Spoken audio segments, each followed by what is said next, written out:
बीडमधील भाजीपाला फेकण्याच्या घटनेवरून आमदार सदाभाऊ खोत यांचा सरकारवर घणाघात. बीड शहरामध्ये शेतकऱ्याचा भाजीपाला माऊली विकत बसलेली होती. तो भाजीपाला उचलून कचऱ्याच्या डब्यामध्ये फेकला. ज्यांनी फेकला त्यांना मला सवाल विचारायचा आहे, सायंकाळी काही तुम्ही शेण आणि जनावराचा गोमूत्र कालवून खाणार आहे का? अन्नदात्याशी जे लोक अशा पद्धतीने वागलेले आहेत त्यांना नुसतं नोकरीतून काढून भागणार नाही, तर अशांना खऱ्या अर्थानं जेलमध्ये टाकायला पाहिजे. अरे, शेतकऱ्याच्या जीवावरती तुम्ही 2 टाईमचं खाता आणि चालायला बोलायला लागता, याचं कुठंतरी भान असणं गरजेचं आहे. आज शेतकरी खऱ्या अर्थानं चारी बाजूनं कुंडीमध्ये सापडलेला आहे.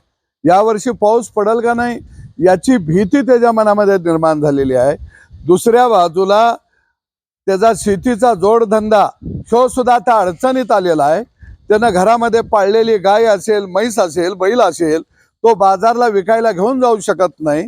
त्याच्या गाड्या जप्त होतात, पोलीस स्टेशनला घेऊन जातात आणि गोशाळेमध्ये ती जनावरं फुकटात सोडली जातात. खऱ्या अर्थानं जनावरांचे बाजार सुद्धा आठवड्याचे आता बंद पडलेले आहेत. एक तर शेतकऱ्याला या देशातनं आपल्याला हकलायचं आहे का, त्याला संपवायचं आहे का, याचं धोरण कुठंतरी आता सरकारनं सुद्धा तयार करणं गरजेचं आहे असं मला वाटतं.